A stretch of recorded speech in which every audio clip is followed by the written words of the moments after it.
नमस्कार दोस्तों उत्तर प्रदेश के पूर्व मुख्यमंत्री अखिलेश यादव ने नीतीश कुमार और चंद्रबाबू नायडू को सीधे सीधे नसीहत दे दी है।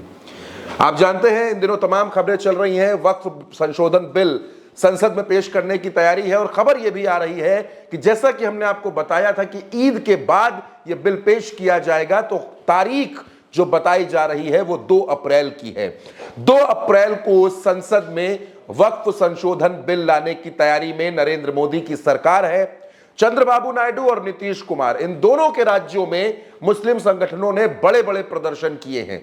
चंद्रबाबू नायडू तो ये कह रहे हैं कि वो वक्फ संपत्तियों की रक्षा करेंगे, लेकिन नीतीश कुमार ने इस मसले पर चुप्पी साध रखी है और अब इस मसले में अखिलेश यादव सामने आ गए हैं। अखिलेश यादव ने वक्फ बिल पर तो बात रखी ही रखी, और जो बात ओवैसी ने कही थी, ओवैसी ने जो कहा था कि हम नीतीश, नायडू, चिराग पासवान, जयंत, इन सबके चेहरे याद रखेंगे अगर ये इस बिल पर विरोध में ना खड़े हुए। क्या कुछ कहा था ओवैसी ने? आप पहले ओवैसी की बात सुनिए और फिर अखिलेश की बात पर आते हैं। और चंद्रबाबू नायडू, नीतीश कुमार, चिराग पासवान और जयंत चौधरी, याद रखो, हम कभी भी तुम्हारी इस चीज को माफ नहीं करेंगे। तुम हमारी शरीयत पर हमला जो करने की इजाजत बीजेपी को दे रहे हो, अगर ये चार्ज बोल दे कि बिल नहीं लाना चाहिए तो बिल नहीं आएगा। तो दोस्तों, ओवैसी ने जो चेतावनी दी थी, अब अखिलेश यादव ने एक संकेत दे दिया है। अखिलेश यादव ने कहा कि हम लोग नीतीश कुमार को प्रधानमंत्री बनाना चाहते थे, लेकिन वो हमारा साथ छोड़कर चले गए, और अब प्रधानमंत्री तो छोड़ दीजिए, भारतीय जनता पार्टी के लोग नीतीश कुमार को मुख्यमंत्री भी नहीं बनने देंगे। नीतीश कुमार के बारे में अखिलेश यादव ये बोल रहे हैं कि नीतीश कुमार की कुर्सी पर संकट आ जाएगा। अब अखिलेश का ये बयान सुनिए। मैं बिहार की जनता से कहना चाहता हूं, और हमने तो पहले भी कहा था कि नीतीश जी को हम लोग प्रधानमंत्री बनाना चाहते थे, लेकिन ये बीजेपी वाले उन्हें मुख्यमंत्री भी नहीं बनने देंगे। दोस्तों, जाहिर सी बात है कि वक्फ बिल का जो मसला है ये बड़ा होता जा रहा है। नीतीश कुमार के लिए वक्फ बिल एक चुनौती है।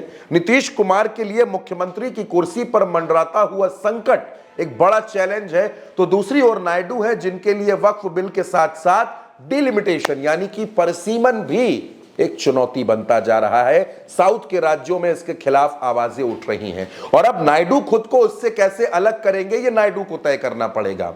लेकिन दोस्तों, एक बात और है कि अगर नीतीश और नायडू, ये दोनों नेता इस बिल के खिलाफ खड़े हो जाते हैं, तो फिर नरेंद्र मोदी अपनी पूरी ताकत लगाकर भी इस बिल को पास नहीं कर सके। अलविदा के मौके पर जब नमाज हुई पूरे देश में, तब मुस्लिम समाज ने हाथों पर काली पट्टी बांधकर नमाज अदा की और यह कहा गया कि हम वक्फ संशोधन बिल का विरोध करते हैं।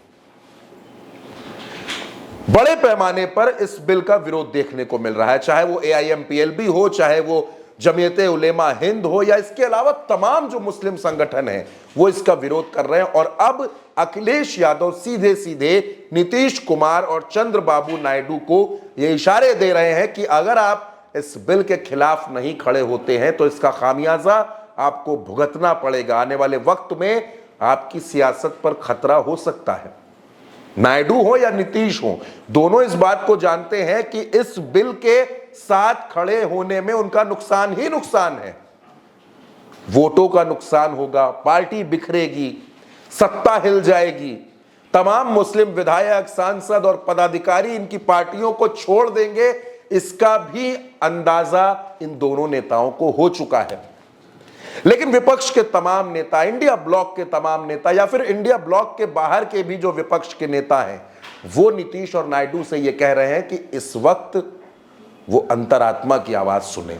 सियासत में अंतरात्मा की आवाज बड़े कमाल करती है, बड़े बदलाव करवा देती है।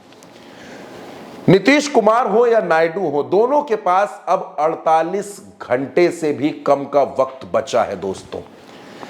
इसी में इनको फैसला लेना होगा कि इस पार या उस पार।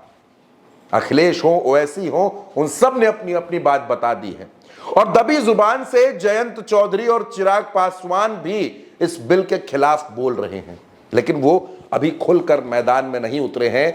नजरें हर किसी की नीतीश और नायडू पर है। तो अब नीतीश और नायडू अखिलेश की सलाह को मानेंगे या नहीं मानेंगे, ये वक्त बताएगा। लेकिन फिलहाल दोस्तों आप ये मानकर चलिए कि अगले 48 घंटे देश की सियासत के लिए बेहद अहम होने वाले हैं। ये खबर आपको कैसी लगी ये भी बताएं और अपनी राय भी दें कमेंट बॉक्स में। चैनल को सब्सक्राइब करना ना भूलिएगा। नमस्कार।